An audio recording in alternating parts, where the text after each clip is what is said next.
Welcome, everybody. Let's call the regional council meeting for March the 25th to order, please. I'd like to acknowledge the traditional territories of the Fort Nelson and Prophet River First Nations. I'd like to recognize the contributions by the Métis people in our community and all the rights inherent in Treaty 8, or all Treaty 8 people. And yeah, it's great to be able to live, work, and play in this part of the country.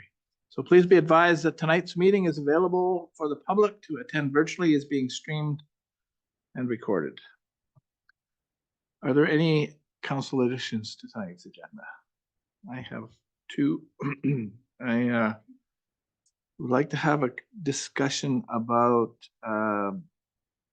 your availability to meet with Guy Felicella, the fellow who's coming in for Parent Advisory Committee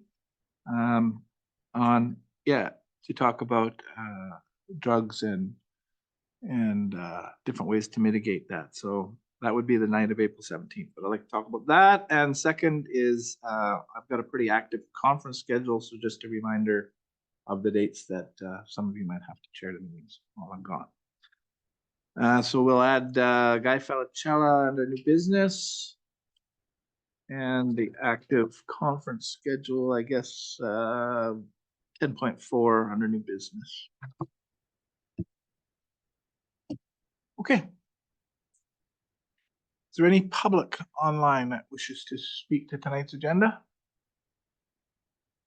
Is she asking to speak? No? Okay. May I have adoption of the agenda as amended? Please move by Councillor Andrews, second by Councillor Enoch. All in favor? Opposed? That's carried. Thank you very much. There are two sets of minutes, regional council meeting of March 11th and the committee of the whole meeting from March 11th for adoption. Please move by Councillor Andrews, second by Councillor Enoch. Are there any errors or omissions? Seeing none, all in favor? Opposed? Those are adopted. Is there any business arising out of those minutes? Council? Staff? No? With that, it takes us to 7.1, which is a proclamation for BC Epilepsy Society for Purple Day, March 26th, which is tomorrow. So I'll happily read this proclamation. Purple Day, March 26th. Whereas Purple Day is celebrated on March 26th annually during Epilepsy Awareness Month to increase the knowledge and understanding of epilepsy in the community. And whereas Purple Day was founded in 2008 by Cassidy Megan, a 9-year-old girl from Nova Scotia who wanted people living with epilepsy to know that they were not alone. And whereas on Purple Day, people in communities around the world are encouraged to wear purple and host events in support of epilepsy awareness. And whereas there are 50,000 people in British Columbia, over 380,000 people in Canada, and over 65 million people worldwide living with epilepsy. And whereas the onset of epilepsy can occur at any stage of life and does not discriminate against age, gender, race, ethnicity, religion, socioeconomic status, geographic location, or sexual orientation. And whereas Purple Day can improve the quality of life of people living with epilepsy, create a society that embraces the beauty of difference and helps us to understand how we can all come together to make the world a better place. Now, therefore, I, Rob Fraser, Mayor of the Northern Rockies Regional Municipality, hereby proclaim Tuesday, March 26, 2024 as Purple Day in the Northern Rockies Regional Municipality. And I'm happy to sign this. Yeah, and it's awesome to see that you're putting your belief into practice. A whole purple side of the room. Yeah, perfect. Thank you. Perfect. Thank you, Jaylene.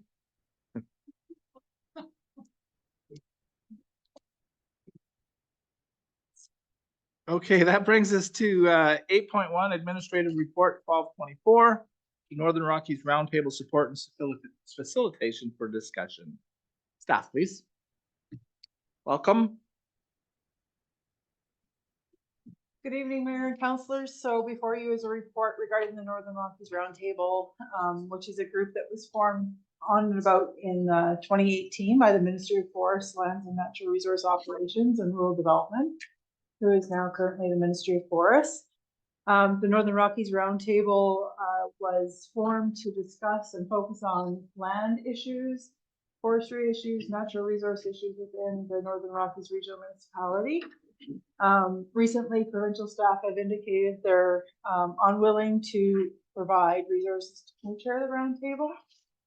We've heard from participants of the roundtable that they are eager to continue holding those and are seeking support from Northern Rockies Region Municipality to continue facilitation and co-chair of these meetings. And there's some background and a bit of analysis in the report for your discussion and decision. Thank you. Questions or comment? Counselor Souls? Yes, I just have a question. Is there any indication for those of you who are directly involved in this that the province would be pulling back from this because of the substance of what comes out of the discussions, or whether it's just simply a budget item challenge? So the indication that's been provided and the response from the province has been that there's a duplication in the subject matter. So there's a Northeast stakeholders table where they discuss broad regional topics such as caribou, forestry, land use planning, agreements with First Nations. And there is some duplication between the content of the two committees, I guess you call them. But there's also in the Northern Rockies Roundtable, there's also things that are specific to the Fort Nelson and Northern Rockies Regional Municipality. So things like Nonda Creek, LEH and how it affects us directly, conversations around the Muskwa-Kachika management area, which are primarily in and around Fort Nelson. So scoop planning is another one. So there are things that are kind of Northern Rockies specific. There's nothing saying that participants can't bring those subjects to the Northeast Roundtable meetings, but the feeling is from the participants that it tends to get somewhat diluted when you start looking at things from a regional scope. So the information we've been provided from the province is around capacity and duplication of effort, essentially.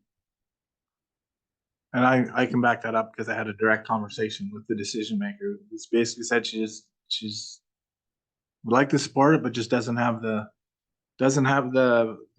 resources, you know, in her budget to support it. And, yeah. And then from the report, you know, it talks about our local manager of forest, who's not really local anymore, you know, basically saying that they will, if we ask for a particular report or we ask for some support around a particular issue, they'd be prepared to speak to our group with respect. Mm-hmm. So some of it is based on ministry reorganization as well. So a lot of the topics that were discussed around land use planning, some of those strategic type conversations have now shifted over to the Ministry of Water, Lands and Resource Stewardship as opposed to Ministry of Forests. So to have someone like Darius co-chair doesn't necessarily make sense, but there's nobody from Walrus who's willing to co-chair either. So mm-hmm. Yeah. So essentially, I mean, the question was raised, I think it was by one of the Toad River residents, of whether or not the Northern Rockies is interested in providing some capacity. There's some information in the report of what that capacity could potentially look like, from planning and coordinating meetings to helping arrange for guest speakers and things like that. And then right now they currently have a note taker. But that at some point could end as well, and then they'd probably be looking for administrative support as well. So I'm interested to hear from Councillor Andrews and Councillor Grooving, who both attended those on occasion. What your thoughts are with respect to us supporting it? Well, a big benefit to supporting it was having the province at the table. Like, we have area advisory committees for Toad River, which will touch on a lot of these different spots. Like, to have another roundtable without that direct line to the province, it makes it harder to support. But sitting around that table and the information that comes forward and just having that round, I wouldn't want it to dissolve either, right? I think we need to keep pushing to have a provincial support at that table, because, you know, when it first got broke out, like, Darius was a big supporter of it. Not he wasn't there at the very beginning, but seeing that the difference this roundtable had over the North Piece and being more area specific, it just kind of helped him open his eyes and to what's going on up here, and helped him articulate it further out, right? So I don't want to see it dissolve. I'd love to support it, but we've got so many other things we're supporting too. This could be a lot of staff time that we might not have, but I would definitely like to see it go, especially if we have, the resources to support it. That's great. Yeah, so I don't go all of the time because I think at the second last one, there were three of us here, and I yeah. certainly didn't think that there was value in having three people there. But each time I go, I certainly learn many things that I didn't know before. So, and I consider myself to be quite active in the community, but for me, attending those meetings brings a whole new awareness of situations throughout our region that I'm maybe not aware of or don't have that intimate detail that the people that participate in that. So I believe there's value in keeping it going. But my question would be, and I know it might be hard to answer, but how many hours are we talking? Like, how much capacity would be required for the NRM to continue to be involved in as a co-chair, or to continue to ensure that this group meets? So the meetings are quarterly, and Erin and I actually talked about what that could look like. So I would say estimate like 8 hours for each quarter sort of thing to prepare, to help organize guest speakers, to help set up the agenda. Well, given that information, I think that that it's worth doing. I think that it just gives another voice. And having the province at the table or not, I don't know that's anything that we can control, right? But I believe that together we're stronger. And so to see this group continue together, I think it would be a good idea. So I certainly agree with all of your sentiments. I've sat on the Northeast Roundtable since it started as a mayor and Taylor, and originally it was kind of a staff thing, but it went away from that as the elected officials got more interested, because there was a lot of really good information coming forward from members of the public that you may not get a chance to interact with normally. And there was a lot of good topics that politically we were having to deal with. And then when I came here, of course, I wanted to maintain my interest in it. And I do see the nuances between the regional issues that they're dealing with in the piece and the issues that the Northern Rockies is dealing with. Although it's Caribou, it's different, right? It's different. And that's just one example of many of them. You guys already picked out, Nodda Creek and, what's happening at Skooks Landing and all of those places. So I would like to see us certainly continue to participate. And, I would have thrown my name in the hat, but I think that this is a staff. I think this is a staff sort of, what's the word I'm looking for? The type of work that staff would do rather than elected official would do. I too had a question. Well, how much, can we absorb it in our existing planning budget, or do we need, if we agree that we need to move forward, do we need to add money to the budget to make that happen? But I would ask you that question, though you've talked about maybe 40 hours a year, and so it probably could absorb that into the budget. And you've been a valued member of that committee. People are asking questions there all the time. So I think it would be great if you could support, use some of your time to support that table, because it's, I think it's something that really, really is important for us. Even if from the perspective of us gathering our thoughts and adding agenda topics to the one that the province is supporting. Mm-hmm. That way we've got some sort of common approach when we deal with the issues at the bigger table, if that's what you want to call it. In the conversation that I had with the decision maker on this, I said, there's no shrinking violets up there. There's a good chance that this Northeast Roundtable is going to be overtaken by the comments, discussion, questions of the folks from the Northern Rockies, because they're extremely active.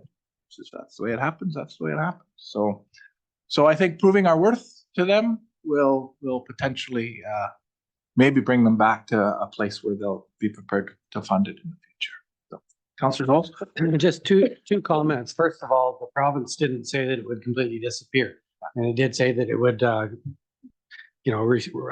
participate as needed on call occasionally.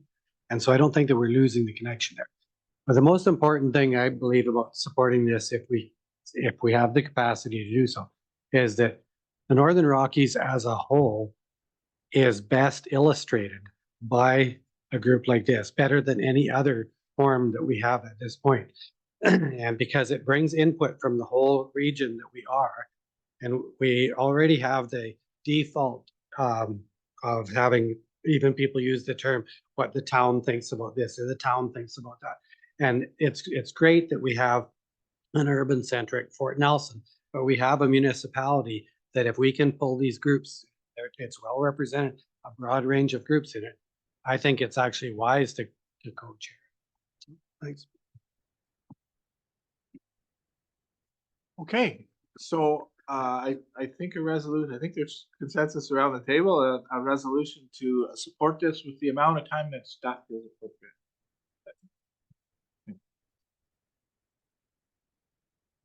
Did you get? Do you want to read that back? Sure. Let the NRM support the Northern Rockies Roundtable with an amount of time that staff feels appropriate. So that's moved by Councillor Gerwing, second by Councillor Andrews. Any further discussion? Seeing none, all in favor? Opposed? Carried. Thank you. Can I just Yes, make please. a point? So if we are going to be facilitating and co-chairing, so it's like the information is just so vital to be shared with council as a whole. And I'd love to go to them, but I just don't think it's the best of everybody's use of time if all three of us are going. So I'm wondering if there's a way for the rest of council to be provided with the information, especially if we're co-chairing it, then we have the ability to organize the information in a way that council could have access to. Are you suggesting before or both? Well, I was suggesting after, but I mean, yeah, I don't know about before if you wanted our thoughts, but I think you would do that anyways, right? But it's just like, yeah. I mean, there's so many reports, there's just so much information that they come up with, right? There's a lot happening right now around land use planning and Yeah. how that relates to some of the agreements with First Nations and there's a lot, and it relates to the Boreal Caribou implementation. So there's a lot right now happening that, we're getting through other channels, but it would be nice for everybody to hear that same messaging. Yeah, it would be really, really, really good to continue to get that information and without all 3 or 5 or 7 of us having to go to the same meeting. Yeah.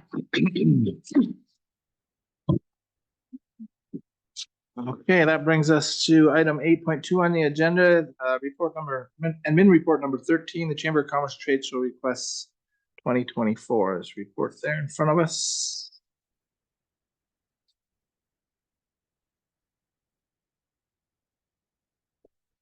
Anybody from staff like to speak to this? Good evening, Mayor and Council.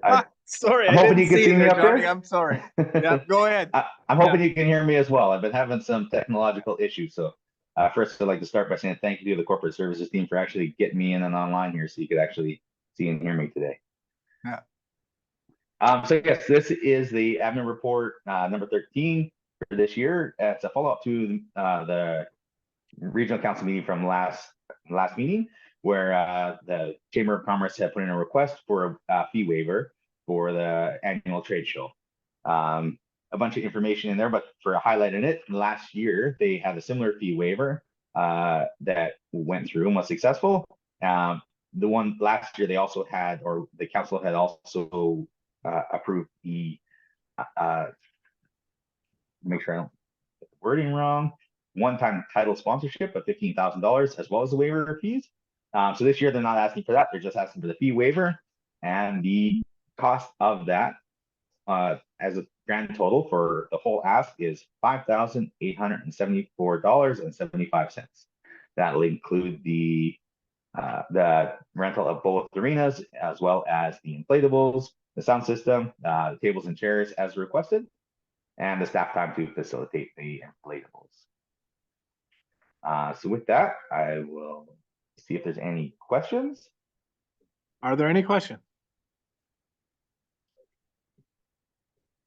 No, it's good. I think it's Yeah. pretty straightforward. It gives us all the information that that we need. What are Okay. council's thoughts? Councilor Andrews? I'd like to make a motion for the recommendation that council support in principle the request from the Chamber of Commerce to support the recreation center. Nope, to exempt the recreation center fees for the 2024 trade show of $5,784.75. Thank you. Do I have a second? Councilor Gerwing seconds. Is there any further conversation or discussion? I just noticed that the total amount of, there's some dyslexia, I think, in the resolution and the table. So the numbers were transposed, so it's 5,874.75. And then the recommendation actually is 57.84. So if. We'll make that correction to the higher amendment? amount. Okay, thank you. Okay, that's a friendly amendment if there's such a thing.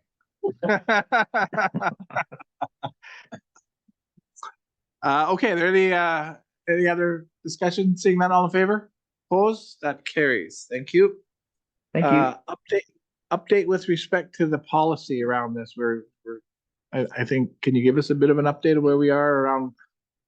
Because it's approved in principle for a couple of reasons, I think. Policy one and budget is the other, right? So. Yes, correct. So the policy is under development, or some options for council to consider in relation to the policy. So we should have that back to you in April, which is before the trade show occurs and before RebFest occurs, which is why we phrased the support as an in principle, assuming that it would fit within the parameters of the policy once adopted. And yeah, we're prior to budget approval. So what we haven't finalized with Trevor is how we account for these exemptions within the budget process. But we assume that there will be some measure of accounting, just that the fees would be counted as lost revenue essentially. Right. So they do need to be tracked. Okay. Yeah. Thank you. Okay, that brings us to 8.3 on the agenda, the summary of the 2024 budget feedback, and there should be an addition there. Good evening, Mayor and Council. I'm here to present the following report outlining the recent findings from the public engagement regarding the 2024 draft budget. Despite efforts to encourage participation through various methods, like the open house, social media, and survey, the turnout was lower than anticipated. However, we have gathered some valuable insights from engaged residents, which are compiled and summarized in the report presented. Thank you.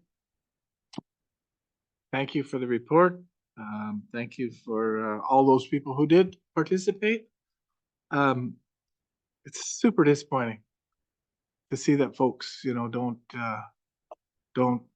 seem to take an active part in the budget every year. And you know, it's only a couple of times that I've been active and in this or involved in this particular budget.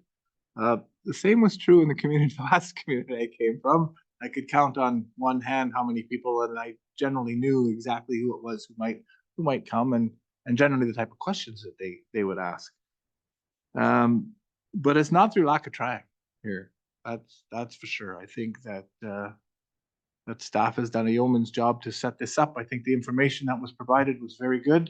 I think the graphics that you had up and the posters that you had up explained exactly what people were looking for. I probably answered more questions upstairs in the curling rink than we did downstairs in the open house. I guess there's two ways of looking at it. Either people just don't care or they trust us to be doing the right thing with the money that we're collecting on their behalf. I choose to believe the second. Well- I choose to believe the second. I think that you're choosing to believe the second is well founded though, because it wouldn't take much to get lots of people involved. All you have to do is something really crazy. Yeah. Councilor Andrews?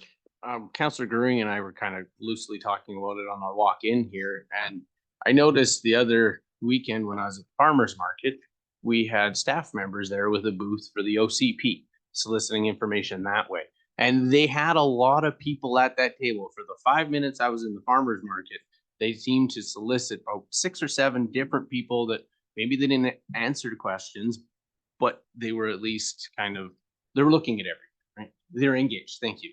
So maybe we might, we spend all this effort of setting up our location, right? I wonder if there's any towards the beginning of the year we can piggyback on, like the farmer's market, for instance. Like maybe not all council goes, but maybe I'll take a weekend and someone else can take a weekend, and maybe we get more feedback that way. Maybe it's just going to them instead of always expecting them to come to us. Well, it's pretty apparent that the way we've been doing it hasn't been working. So I'm wide open to any suggestions that might help. I know there was some suggestions, oh, we should be doing this, after work or, in the evening hours and on the weekends, but if, there hasn't been a lot of participation, that's for sure. But maybe the pop-up, I think that's what you're thinking about, right? The pop-up idea at different events out there might help. Counselor Souls? Yeah, well, I was there through the whole market, and we very roughly track how many people show up, and there was 195 people came through the market on that Saturday, and watching the OCP table, I'm guessing that there were probably at least 30 or 40 that engaged with the table. So yes, it was very effective. Counselor Eli? They were set up too. The morning we had the pancake breakfast at the rec center, and there was quite a bit of interest as they were coming through the doors. So maybe planning has it right and finance does it.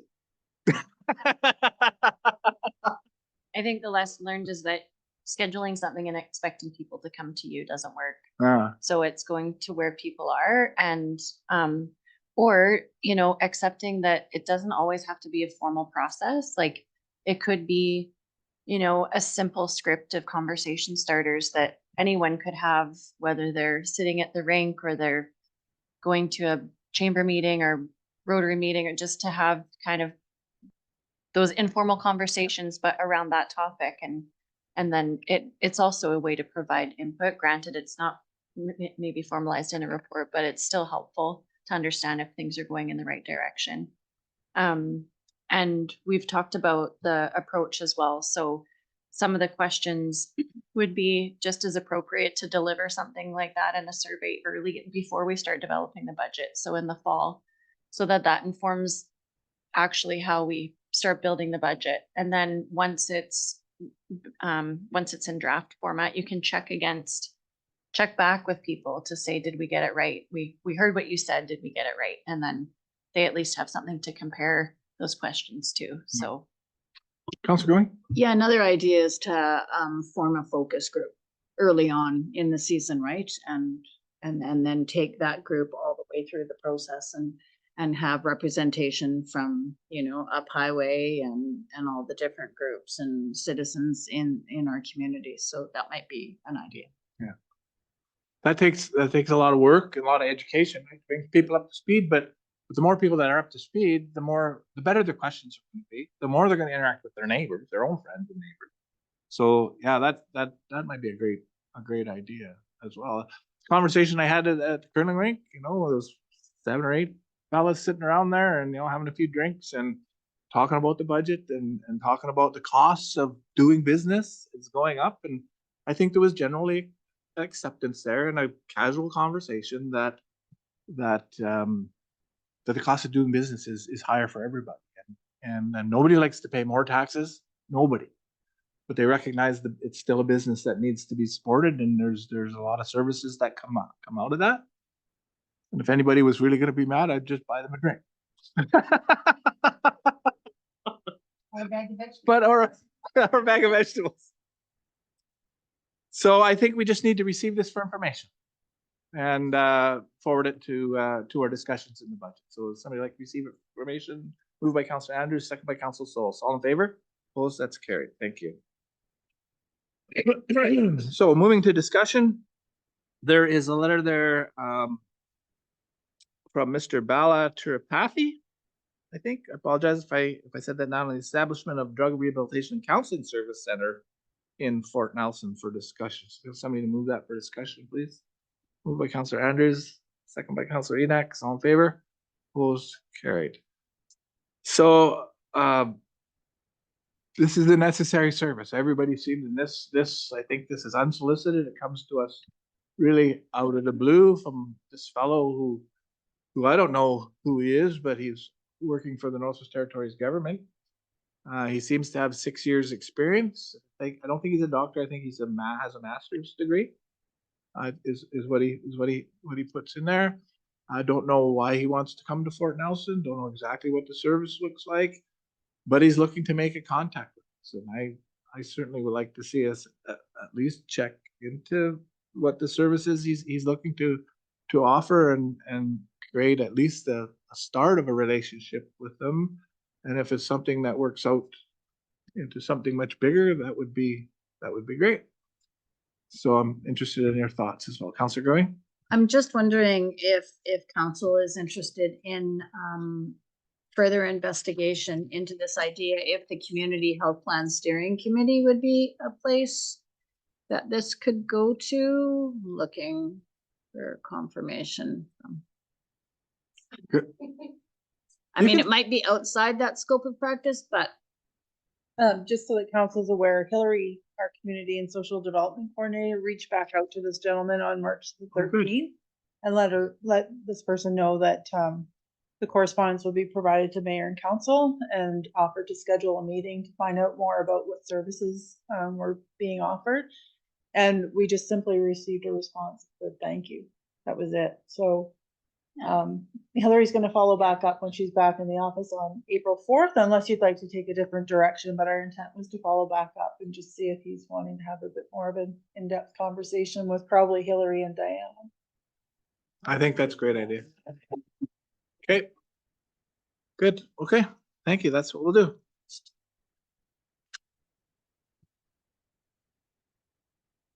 There are 3 items for information: the grant and aid summary, the quarterly grant and aid summary, the council information package of March 13th, and the council information package of March 20th for information.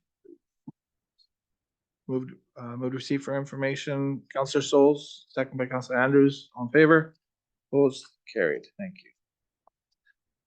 New business items. Email poll for ratification for the Fort Nelson Secondary School Advisory Grant and Aid request. Right, so can you read that, because it is there for the folks at home so that they know exactly what it is, page 20. All right, okay. I make a motion that regional council accepts the application from the Fort Nelson Secondary School Parent Advisory Committee to the discretionary grant and aid program and approves the request in the amount of $1,000 to host Guy Bellachilla, sorry about the pronunciation, in the community for both student and public presentations. And should the community hall be required, approves in principle the exemption of fees associated with the use of the facility. Moved by Councillor Andrews, second by Councillor Grow. Discussion. All in favor? Opposed? Carried. I guess this would be a great opportunity to bring up the spot that I wanted to bring up, is whether or not we are interested. The PAC has approached me and asked if we are interested in meeting with Guy. It could be a lunch meeting, it could be here, it could be, whatever, something informal, just to pick his brain or get an idea of what he's hearing. And I'm just throwing it out there to see if any of you might be interested. I certainly would like to take him for lunch. He's got a free day. Wednesday, the day that he's doing the presentation in the evening at our hall, is he's got some time during that day. So April 17th, which is a Wednesday. Yeah. I'd definitely be interested in hearing what he has to say, what he's been hearing. The information would be great, I'm sure, to help steer us in directions to help support whatever he's working on. So if council could have a meeting, that'd be great, but if it works out best, like even just a good report back from the mayor, if you wanted to take them out for a lunch, I'd be good with that too. Oh, I'm fine I'm fine with that, but, I'm sure there are other people here who have many more questions about this than I do. Go ahead, Councilor next. If I was home, I would certainly take you up on that. I'll be traveling. Yeah, okay, thanks. Okay, well, I'll set something up and throw an invite out there for everybody that might want to attend, okay?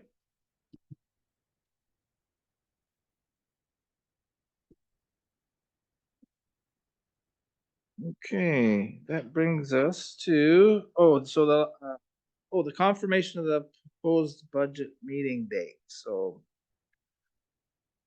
Deputy CEO LaVale.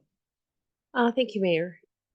We had tentatively scheduled our next budget meeting to occur on April 15th, but have since discovered that there are some absences that we need to sort of work around. So we are sort of looking for council's availability for the remainder of that week.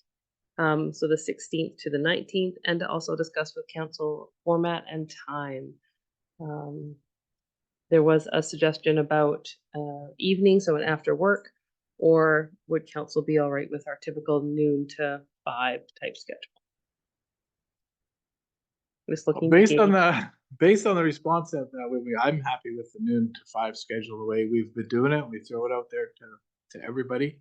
You know, I do like the ideas that we talked about taking this on the road to the people, but this would just be the same thing, to letting people know that we're having this meeting in the evening and they may or may not show up. And, you know, if people are not showing up, I just hate to put staff here instead of at home where they should be. So that's why I would suggest that we do it from noon till 5. So we're looking for a date. So the 15th doesn't work? Doesn't. The 15th does not work. The Monday, the 15th does not work. And April for the 15th. people that the 15th don't work for, the rest of that week, are there dates that? The 17th is now out. So we're looking at the, When is Brenda gone? I'm leaving the morning of the 16th, and I'm not back till the 28th. Yeah, so you're going a long I'm time. going. We might have to do this without you. Well, how many is missing on the 15th? Brenda And me. Brenda the mayor. Oh, That's a travel day. That's a travel day back for me from the 15th. 16th, I mean, I'm open any of the rest of the days that week.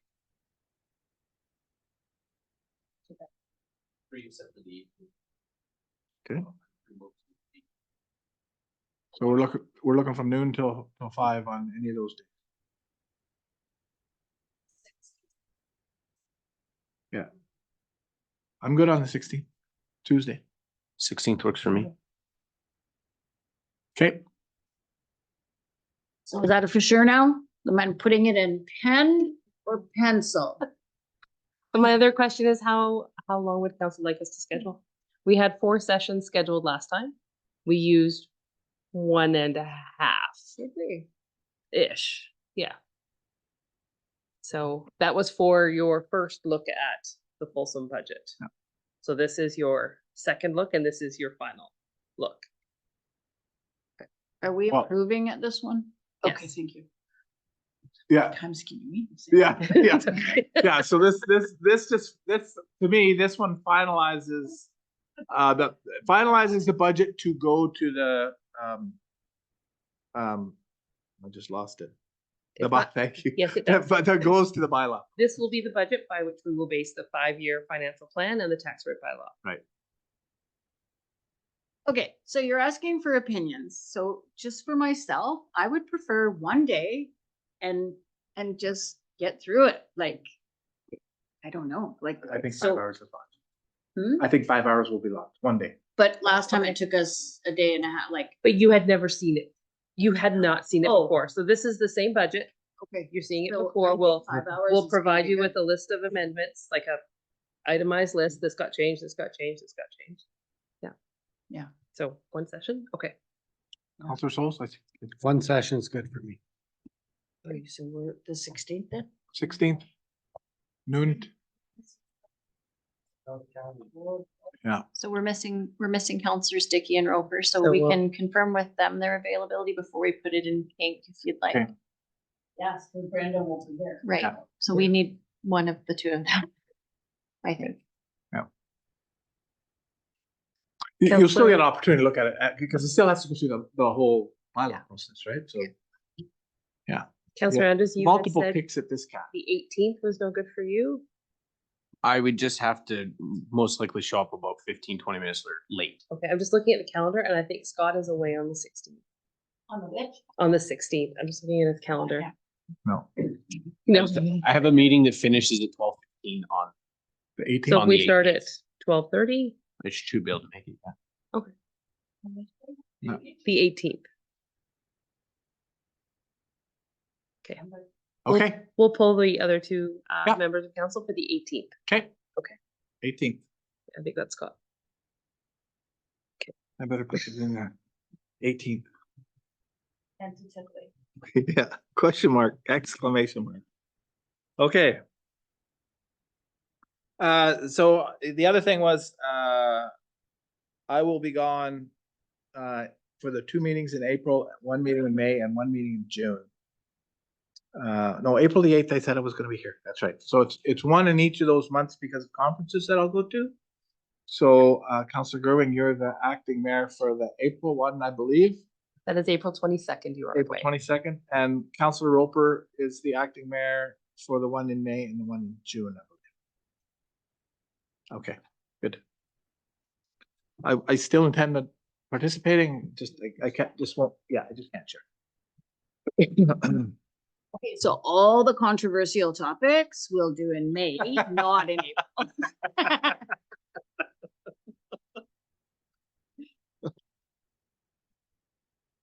All right, thank you for that. Councillor reports are in order, please. Does anybody have any reports? I'll have lots at the next meeting. My mind's Yeah, still I kind of imagine your mush. mind is just full of things that happened in the last couple of weeks. Thank you very much. Anybody else? Okay, Councillor Goering? So March 14th, I had a meeting with the BC Rural Health Network and, so let me start over. The BC Rural Health Network connection with board members to ensure that relevant and current healthcare issues affecting rural and remote communities are reflected at the board table. So I actually had an interview with one of the staff members of the BC Rural Health Network, and she is connecting with all the board members to ensure that our concerns are adequately being reflected in the work that they do. So I thought that was really cool. Yeah. And then March 15th and 16th, which is a Friday and a Saturday, just take note, I attended the NCLGA board meeting. And just a reminder that their AGM is taking place May 13th to the 16th. And that was an in-person board meeting in Prince George, but I elected to attend via Zoom. March 20th, I attended the Environmental Advisory Committee meeting. This is a very active and action-orientated group with multiple ideas and goals that they would like to see move forward in the community, 2 of which are taking place right now, which is the food cycler roll-up and the organic diversion contest. So they have so many good ideas. I'm just trying to figure out now how to keep everybody engaged and involved because there's just so much to do. Anyways, I'm kind of working through that and hopefully we'll come up with a plan.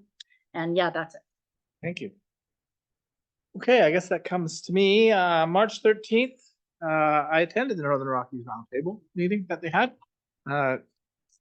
Councillor Andrews was there and will help me with this report because I didn't take copious notes and I knew I probably should have. Though there wasn't an awful lot at this meeting because it was, I think most people were shocked that the province wasn't there and, so the first point of discussion was the co-chair discussion, which we talked about already due to forestry really pulling out. Then there was supposed to be an update on Spook's Landing, and I think really the update was no update except that the Casca are somewhat in favor of what's happening there. The Casca didn't attend the meeting, their representatives, so we didn't get an update from them, and there wasn't really anything around Scoops Landing except that it's still work in progress. We we're- have a. but there update tends soon. to be acceptance by the Casca of doing something there at Scoops Landing. They talked about bison issues and the idea that, there's so many on the highway that probably they should be doing some burning in the back areas to try to get, habitat so that the bison will move off the highways. There was mention when they originally put the bison in that was part of the plan, and there was supposed to be, and someone was looking into that to get confirmation too, right? Yeah, just trying to do something to move them off the roads. There was a bit of a discussion around the hunting regulations and how they seem to be changing, and what was supposed to be temporary seems to be becoming permanent. Yeah. The only update on Caribou was that Joel Ward has now become the provincial lead on Caribou. I guess there was quite a discussion around wildfire, and what was happening around the wildfire in the area. And, I certainly have seen with the weather that we've been getting, the snow that we have been getting, those zombie fires, as CBC calls them, I've seen a lot of them out. Have gone out on my trap line, certainly, and on the trail out to the trap line. I've seen those, the smoke is not there anymore. My plan is to go out there again this weekend and actually dig one of them up and see if it's just smoldering there, or did it actually go out. So, there was also quite a discussion on chronic wasting disease, which is a disease that affects ungulates. And now in BC, we've got a pretty good detection program. I know that there's a fellow biologist in Dawson Creek who is taking brains from ungulates and checking them out, so to make sure that we don't get chronic wasting disease in our ungulate population, because potentially it has the ability to wipe out the entire population if it gets into BC. So that was a very brief explanation of some of the things that happened at that meeting. Anything else? That most people were upset about the province not being there, and then the lengthy discussion on wildfire, which kind of touched on the presentation we had a couple days prior. Yeah. You got anything you might want to add? No. Okay. Thank you. So then, March 15th, I went to the NDIT RAC meeting in Fort St. John. So that's the Regional Advisory Committee, where our arena seating upgrade proposal was evaluated and approved. Yeah. So I think we've got notice of that in the last couple of days, the actual notice. Yeah. Yeah. No, I saw it. So there's an email on your, yeah, no, I saw it. I was going to add it on today's agenda, but it was just too late to add it on there. So then on March 15th, Mitch from planning and I had an opportunity to meet with Norzink. Norzink is the company responsible for the Prairie Creek mine, just up in Nahanni. Used to be, for those of you who've been around here a long time, Cadillac mine. And really it was about, I just wanted to get a contact information from them originally that I could pass along to the Minister of Forests and his office, who was interested, I think, in trying to find out if there are other businesses out there, and you've heard this from me a couple of times, that are interested in our rail and interested in upgrades on our rail and interested. So I knew they were there, and I got a hold of a contact number, so I called them and I was able to set up this meeting. So it was really about introductions, them and us, to try to build that relationship between ourselves and them, find out a little bit about what they're doing, give them a rail update. And so the rail update I gave them was essentially what we heard at the public meeting from Peak. That Peak is doing their thing out here at this mine, or pardon me, at this plant, and that the rail has agreed to get an engineering group within CN to have a look at that at that rail and see what they think it will cost and what the time frame would be if the money was able to get approved.